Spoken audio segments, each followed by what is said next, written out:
Hello mga kabus Eko, bago natin simulan itong ating mini vlog, shoutout muna sa mga solid viewers natin diyan.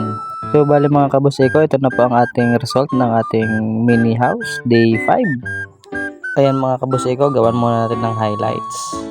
Ito yung sa harap mga kabus Eko. Ito naman yung sa gilid sa may kwarto.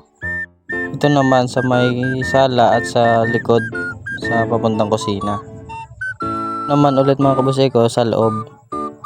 Maliit lang yan talaga mga kabuseko kasi mini house nga, di ba? Pero syempre pag natapos na yan, siguro baka malaki na tingnan.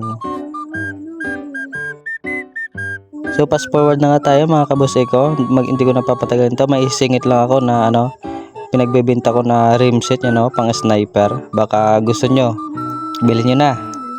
So hanggang dito na lang ata mga kabuseko. Abangan nyo na lang ating next mini vlog para sa ating mini house.